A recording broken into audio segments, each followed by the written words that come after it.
नमस्कार, स्वागत है आपका हॉर्नबिल टीवी में और मैं हूं आपके साथ शिखा सकरानी। बुलेटिन की शुरुआत करते हैं खबरों के साथ। नई दिल्ली में सीएम धामी ने केंद्रीय युवा कार्यक्रम एवं खेल मंत्री डॉक्टर मनसुख मंडाविया से मुलाकात की। इस दौरान उन्होंने राज्य में खेलों के व्यापक विकास, उच्च स्तरीय खेल अवस्थापन के निर्माण के उद्देश्य से कई महत्वपूर्ण प्रस्तावों पर चर्चा की। साथ ही इस पहल के लिए केंद्र सरकार से सहयोग का अनुरोध किया। सीएम धामी ने 38वें राष्ट्रीय खेलों के सफल आयोजन में केंद्र सरकार से प्राप्त सहयोग के लिए प्रदेशवासियों की ओर से हार्दिक आभार भी व्यक्त किया।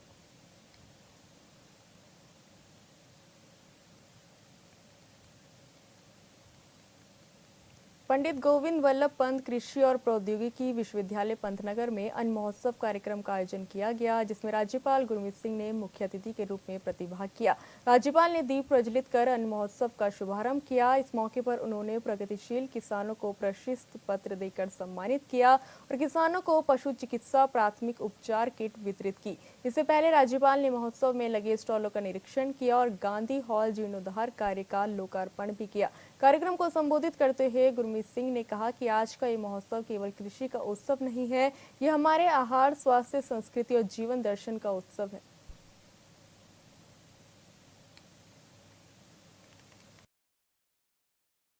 पंतनगर यूनिवर्सिटी के अंदर में श्री अन्न के आयोजन का कार्यक्रम किया गया। ये एक सचमुच में क्रांतिकारी कदम था कि पूरे परिवार ने, पूरी यूनिवर्सिटी ने, किसानों ने, स्टूडेंट्स ने आज प्रण लिया, संकल्प लिया, रिजॉल्व लिया कि किस प्रकार अन्न, श्री अन्न के क्षेत्र के अंदर में एक क्रांति लेके आए। ऐसा लगता है कि ये पूरी मानवता के, पूरे राष्ट्र के लिए, हम सब की हेल्थ के लिए बहुत ही इम्पोर्टेंट पॉइंट है। इससे जो खाने का एक तरीका है, खाने का जो तत्व होता है, उसके अंदर में बहुत ही सुधार आने वाला है। और ऐसा लगता है कि श्री अन्न जो हमारे भारत के लिए और हमारे उत्तराखंड के लिए खास तौर से बहुत नेचुरल है, इससे किसानों की अर्थव्यवस्था, उनके उत्पादक के अंदर में भी वृद्धि होने वाली है। आज हर एक साइंटिस्ट ने ये संकल्प लिया और दृढ़ निश्चय लिया कि इसके अंदर में किस प्रकार रिसर्च की जाएगी और किस प्रकार इसको हमारे संवाद, हमारे थाली के क्षेत्र के अंदर में किया जाएगा। बद्रीनाथ धाम में मास्टर प्लान और प्राधिकरण की नीतियों पर विरोध लगातार जारी है। स्थानीय लोगों के साथ कारोबारी और पंडा समाज भी सड़कों पर उतरकर विरोध प्रदर्शन कर रहा है। 19 दिनों से जारी आंदोलन पर सीएम धामी ने संज्ञान लिया है और अधिकारियों को निर्देश दिए हैं। चमोली के जिलाधिकारी ने कहा कि 29 अगस्त को इसे लेकर देहरादून में बैठक की जाएगी। मांगे पूरी करो, पूरी करो, पूरी करो, हमारी मांगे पूरी करो, पूरी करो, पूरी करो, हमारी मांगे पूरी करो, पूरी करो, पूरी करो। चमोली के बद्रीनाथ में मास्टर प्लान और प्राधिकरण पर जारी लगातार विरोध का असर हुआ। समस्याओं पर मुख्यमंत्री पुष्कर सिंह धामी ने संज्ञान लेते हुए प्रमुख सचिव आवास एवं जिलाधिकारी चमोली को आवश्यक दिशा निर्देश दिए हैं। मुख्यमंत्री ने शासन और जिला प्रशासन के समन्वय से हितधारकों से संवाद स्थापित कर आ रही समस्याओं के शीघ्र निस्तारण के निर्देश दिए हैं।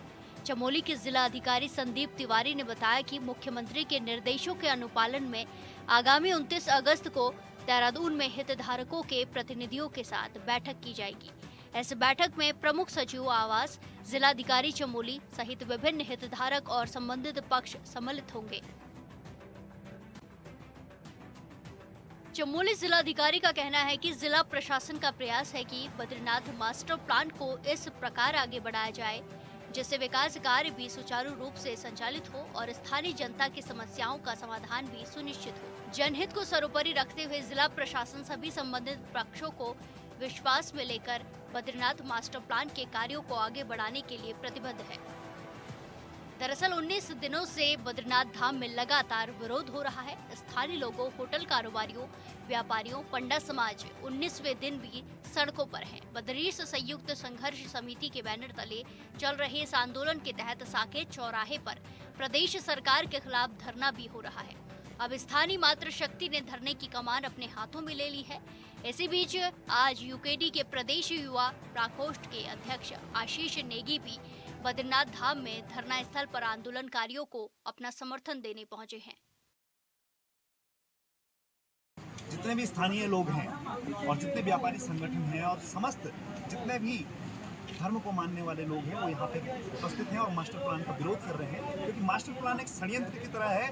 यहाँ पर बाहरी लोगों के हाथ में पूरा कब्जा देने के लिए जो जितने भी संसाधन, चाहे व्यापार है, चाहे कुछ भी है, वो सब कुछ बाहरी लोगों के हाथ में देने के लिए मास्टर प्लान का निर्माण हो रहा है। उसका स्थानीय लोग विरोध कर रहे हैं। साथ ही साथ मंदिर में जो हमारे पौराणिक सतयुग का जो मंदिर है उसको आघात पहुंचाया जा रहा है, निर्माण के नाम पर तोड़फोड़ की जा रही है और धर्म पर, सनातन पर आघात किया जा रहा है। अब ये बात केवल धामी जी तक नहीं बल्कि नरेंद्र मोदी जी को हम बोलते हैं कि धर्म धर्म धर्म सबसे पहले आपने चिल्लाया, आपने बोला कि धर्म की रक्षा करेंगे, और आज जहां सत्य सनातन का झंडा है आज आपने उसकी जड़ खोद दी। आमरण अनशन की तरफ चलेंगे।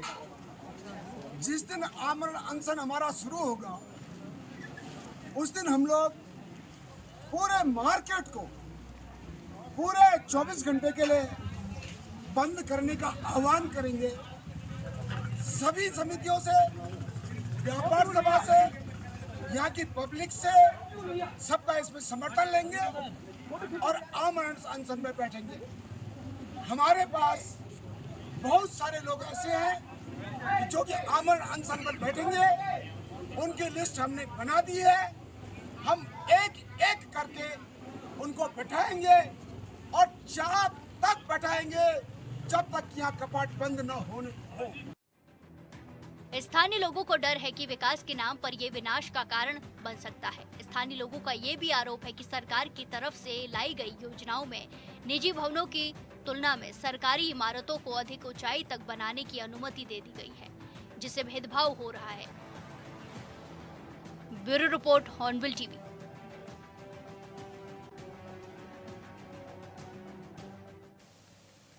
मुख्यमंत्री पुष्कर सिंह धामी के सख्त आदेश के बावजूद कुछ अधिकारियों की वजह से खनन जोरों पर है। हरिद्वार के झबरेड़ा में अवैध मिट्टी का खनन हो रहा है और विभागीय अधिकारियों को इसकी भनक तक नहीं है।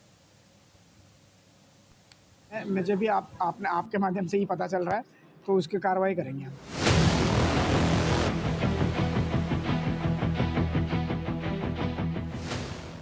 सब कुछ अगर मीडिया के जरिए ही अधिकारियों को खबरों की जानकारी होती है तो फिर लाखों रुपए वेतन सरकार ऐसे अधिकारियों को क्यों दे रही है, ये भी एक बड़ा सवाल है। हरिद्वार में झबरेड़ा थाना क्षेत्र के सुसाड़ा सोसाड़ी गांव के जंगलों में अवैध मिट्टी खनन का खेल थमने का नाम नहीं ले रहा है और इसकी भनक तक अधिकारियों को नहीं है। यही वजह है कि मीडिया के सवालों पर ज्वाइंट मजिस्ट्रेट कह रहे हैं कि आपसे ही जानकारी मिली है, कार्रवाई करेंगे। मुझे भी आपके माध्यम से ही पता चल रहा है, तो उसकी कार्रवाई करेंगे हम। नहीं, इसमें देवबंद रोड से क्या मैं दिखवाता हूँ, दिखवाने के बाद ही उसको क्या था किस कई निजी भूमि में कह रहा है कि नहर पे सड़क का किनारा है, तो मैं उसको दिखवा के उसके बाद कार्रवाई करेंगे। संबंधित अधिकारी अवैध खनन पर लगाम लगाने का दावा तो करते हैं, लेकिन सच तो यह है कि खनन माफिया बेरोक टोक धरती का सीना चीरकर चांदी काटने में मशगूल है। लखनऊ पुलिस चौकी क्षेत्र में खनन माफिया अवैध तरीके से मिट्टी निकालकर पर्यावरण को भारी नुकसान पहुंचा रहे हैं।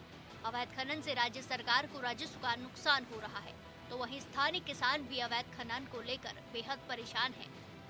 मेरे खेत के बराबर में भराव करा जा रहा है। मैं बार बार देख रहा हूँ, रात को आवा बाहर से ट्रैक्टर और वहीं पर मेरा बोरिंग है, मेरा बोरिंग भी खनन माफिया ने तोड़ दिया। और जब मैंने उन्हें कहा अभी बाइक से क्यों कर रहे हो, तो मुझे धमकाया उन्होंने।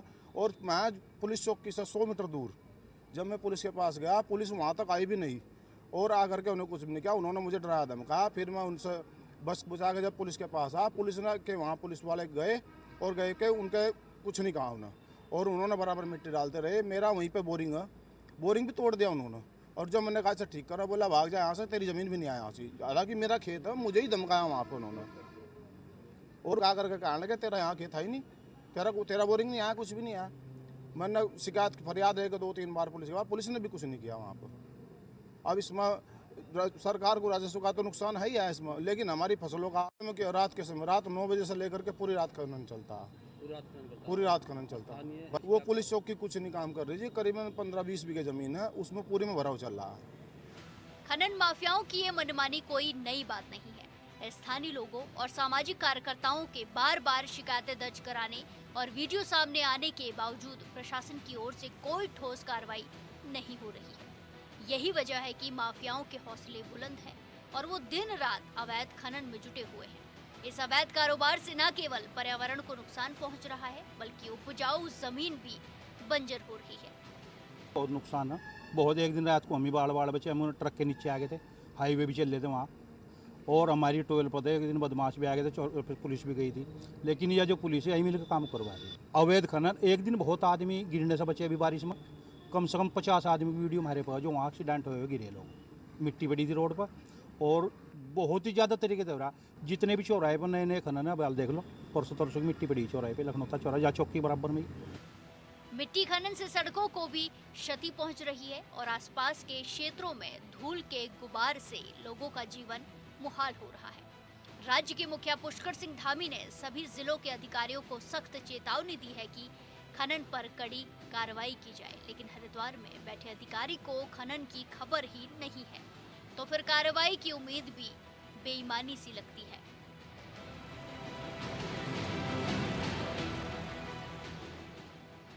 Bureau report, hornbill TV. Nainital जिला पंचायत अध्यक्ष चुनाव को लेकर कांग्रेस का सियासी हमला जारी है। अल्मोड़ा के द्वाराहाट में कांग्रेस प्रदेश अध्यक्ष के नेतृत्व में पार्टी कार्यकर्ताओं ने सांकेतिक धरना दिया। जब धामी डरता है पुलिस को आगे करता है, अरे जब धामी डरता है पुलिस को आगे करता है। अल्मोड़ा के द्वाराहाट नगर के तहसील प्रांगण में कांग्रेस प्रदेश अध्यक्ष करण महारा के साथ पार्टी के कार्यकर्ताओं ने सांकेतिक धरना दिया। धरने के बाद महामहिम राज्यपाल के नाम ज्ञापन उप जिलाधिकारी सुनील कुमार राज को सौंपा। ज्ञापन में 14 अगस्त को हुए अराजकता के आरोपियों पर अभी तक कोई कार्रवाई नहीं होना, नवनिर्वाचित ब्लॉक प्रमुख डॉक्टर आरती किरौला के आवेदन के 3 दिन बाद एफआईआर लिखना, नवनिर्वाचित क्षेत्र पंचायत सदस्यों के अपहरण करने वाले आरोपियों की अब तक गिरफ्तारी नहीं होना, होटल के सीसीटीवी फुटेज आम पब्लिक के पास पहुंचना सहित तमाम आरोप लगाए गए हैं। देखिए, सांकेतिक धरना है। केवल हम प्रशासन को ये बताने आए हैं कि गलत हुआ है। दीपक किरौला जी जो हमारे निवर्तमान ब्लॉक प्रमुख हैं, उनके फादर जो यहाँ के निवर्तमान ब्लॉक प्रमुख रहे हैं, उनकी बहन डॉक्टर किरौला यहाँ से प्रमुख प्रत्याशी थी और वो जीत गई। इनके 2 मेंबर्स जो दीपा आर्या जी और मिसेस लहरी, उनके दोनों के हस्बैंड्स को गूंस ने उठा लिया और उसके बाद दीपक किरौला जी, मिस किरौला, डॉक्टर किरौला और ये सब लोग वहाँ थाने में गए कि हमारी एफआईआर ले ली जाए। उन्होंने कहा जी आप अल्मोड़ा रानीखेत चाहिए। हम अगर सरकार नहीं चाहती, अगर हमको न्याय नहीं मिला, हम इस आंदोलन को बड़ा करेंगे। अभी तो मैं अकेले आया हूँ, फिर मैं रानीखेत से भी लाऊंगा, मैं भिक्यासेन से भी लाऊंगा, मैं अल्मोड़े से भी लाऊंगा, सोमेश्वर से भी लाऊंगा। हो सकेगा पूरे प्रदेश के नेतृत्व, आज भाई मनोज तिवारी जी जो हमारे विधायक अल्मोड़ा के वो साथ हैं। आने वाले समय में हम यहाँ सारे विधानमंडल दल को लेके आएंगे, हम यहाँ बड़ा प्रदर्शन भी करेंगे और जो हो सके वो 1.5 साल बाद सरकार बदलने वाली है, उसके बाद फिर जिन लोगों ने बदतमीजियां बदमाशियां की उनका हिसाब भी करेंगे। कांग्रेस प्रदेश अध्यक्ष करण महारा ने कहा कि हम जुल्म को सहना भी जानते हैं, तो जुल्मियों को मुंह तोड़ जवाब देना भी जानते हैं। पुलिस का कार्य जनता की सेवा करना है, न कि किसी नेता के पीछे घूमना। वहीं अल्मोड़ा से पार्टी के विधायक मनोज तिवारी ने कहा कि सरकारें आएंगी और जाएंगी, मगर पुलिस और प्रशासन का काम जनता के साथ मिलकर समाज की सेवा और रक्षा करना होता है।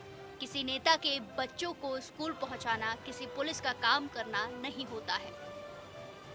इस तीसरे पंचायत चुनाव में, चाहे वो जिला पंचायत अध्यक्ष का हो चाहे प्रमुख का हो, पूरे प्रदेश के अंदर भारतीय जनता पार्टी ने धनबल से, बाहुबल से सत्ता को काबिज करने का प्रयास किया है और उसका जीता जाता उदाहरण है, चाहे पितालघाट है, चाहे हमारा द्वाराहाट है, चाहे हमारा नैनीताल है। और पूरे प्रकरण को आप सब लोगों ने भी देखा होगा, संज्ञान भी लिया होगा और हम सब ने भी देखा जो यहाँ पर हुई, किस तरह से किडनैपिंग की गई है और किस तरह से हम लोग पे मुकदमा दर्ज कर दिया। वही नैनीताल में भी प्रतिपक्ष नेता पे मुकदमा दर्ज कर दिया है, हमारे विधायकों पे कर दिया है। यहाँ पर आप देख रहे हैं कि दीपक किरौला पे 307 अटेम्प्ट टू मर्डर का, जबकि कोई ऐसा प्रमाण नहीं, कुछ नहीं है। तो वास्तव में इससे लगता है कि पूरी सरकार पूरे बल बलपूर्वक का धनबल का उपयोग कर रही है और इसकी लड़ाई हम जनता के बीच में लड़ेंगे। और उसका आपने उदाहरण आज देख लिया कि हम यहाँ पर एक धरने स्वरूप सरकार को चेताने का काम कर रहे हैं, इन अधिकारी को चेताने का काम कर रहे हैं। अगर सरकार नहीं चेती तो इसके वृहद आंदोलन के रूप में हम इसकी रूपरेखा तय करेंगे। ब्लॉक प्रमुख आरती किरौला के साथ धरने में नगर पंचायत अध्यक्ष संगीता आर्य और तमाम कांग्रेस के कार्यकर्ता मौजूद रहे। सारे कांग्रेसी नेताओं ने बीजेपी सरकार पर चुनाव में धांधली का आरोप लगाया। Bureau report hornbill TV. नियत ईमानदार आदमी में मुझे कहने में कोई शक नहीं है, लेकिन दुर्भाग्य है नीचे टीम कैसी थी। सोमेश्वर का दरोगा कश्मीरा। उत्तराखंड में लगातार हुई बारिश की वजह से जहां पहाड़ी जिलों में कई सड़क मार्ग बाधित हैं, तो मैदानी इलाकों में जलभराव की समस्या है। किसानों को काफी नुकसान हो रहा है। जलभराव की वजह से खेतों में फसल सड़ने लगी है, जिससे किसान चिंतित हैं।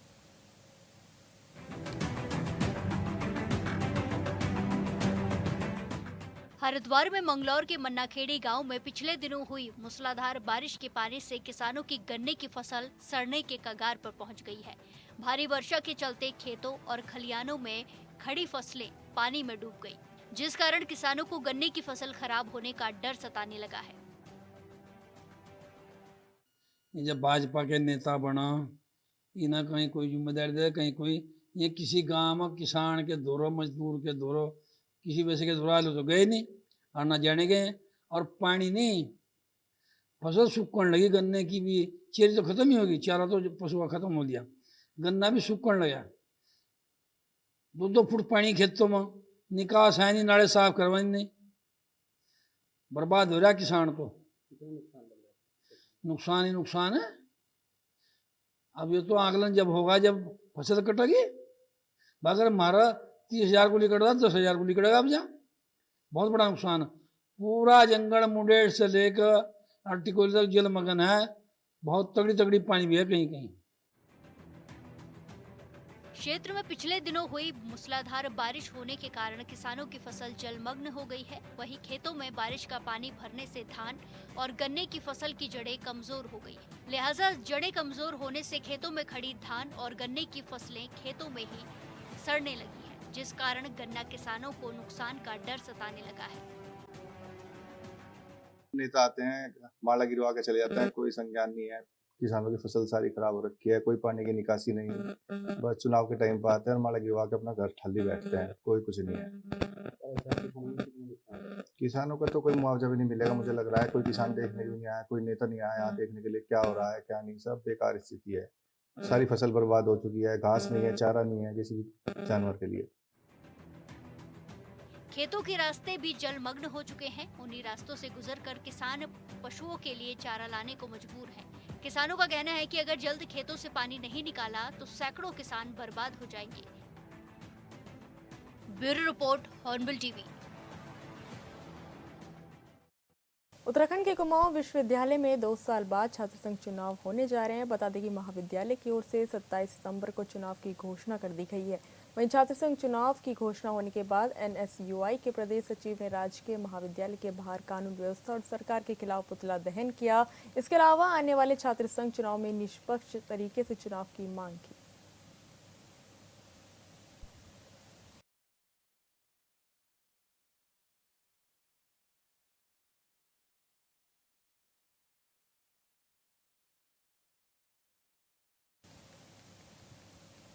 हरिद्वार में आपदा मित्र पर फायरिंग प्रकरण का पुलिस ने खुलासा किया है। मामले में पुलिस ने मुख्य आरोपी समेत 4 लोगों को गिरफ्तार किया, जिनके कब्जे से 2 तमंचे और कारतूस बरामद किए गए। बताया गया कि जमीनी विवाद और पिता पर हुए हमले का बदला लेने की साजिश में गोली चलाई गई, जिसके चलते गोली गलती से आपदा मित्र पर चल गई। पुलिस की CCTV जांच रैकी और लगातार दबिश से मामले का खुलासा हुआ है।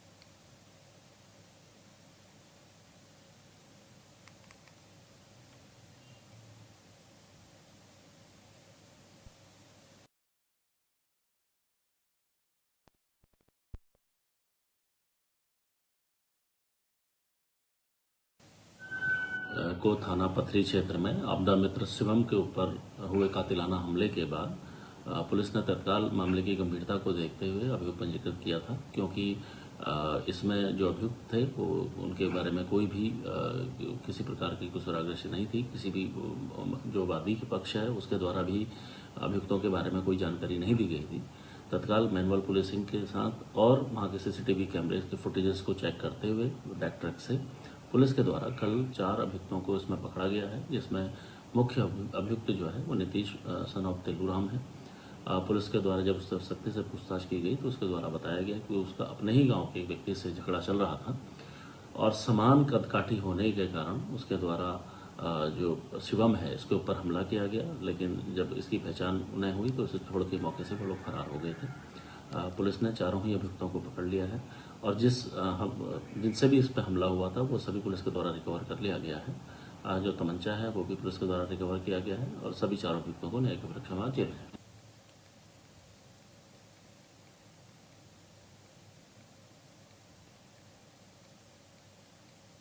काशीपुर के कुंडेश्वरी चौकी क्षेत्र में अज्ञात हमलावर ने पूर्व प्रधान श्याम सिंह पर ताबड़तोड़ फायरिंग कर दी, जिसमें वो गंभीर रूप से घायल हो गए। प्राथमिक उपचार के बाद डॉक्टर ने उन्हें मुरादाबाद हार्ट सेंटर रेफर कर दिया। जानकारी के अनुसार ढकिया कला निवासी पूर्व प्रधान श्याम सिंह दवा लेने के लिए बाइक से मेडिकल स्टोर गए थे।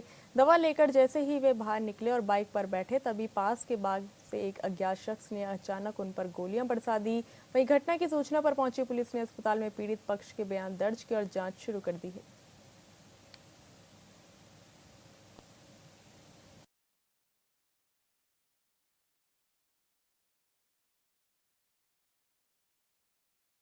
कल कुंडेश्वरी रोड में एक प्राइवेट स्कूल में एक घटना हुई थी, जिसमें सूचना मिली थी कि एक शिक्षक थे जो कि फिजिक्स पढ़ाते हैं और उन पे जानलेवा हमला हुआ था। तत्काल इस सूचना पे थाना प्रभारी सहित सभी अधिकारीगण मौके पर पहुंचे। चूँकि ये गंभीर मामला था और संवेदनशील मामला था और वहां जा कर के बच्चों से पूछताछ के बाद और वहां के सीसीटीवी देखने के बाद जो चीज़ निकल के आई उसमें एक स्टूडेंट के द्वारा ही इस घटना को किया गया था। इस प्रकार वेरीफाई करने के बाद उस बाल अपचारी को हमारे द्वारा संरक्षण में लिया गया। आज उसको माननीय बोर्ड के समक्ष हम पेश भी कर रहे हैं। पूछताछ के दौरान बच्चे ने कुछ महत्वपूर्ण जानकारियां दी थी, जिसमें कि जो वेपन था उसके स्रोत के बारे में बताया था, तो उस पर भी हमारे द्वारा कार्रवाई अमल में लाई। फिलहाल इस बुलेटिन में इतना ही। आप देखते रहिए हॉर्नबिल टीवी। नमस्कार।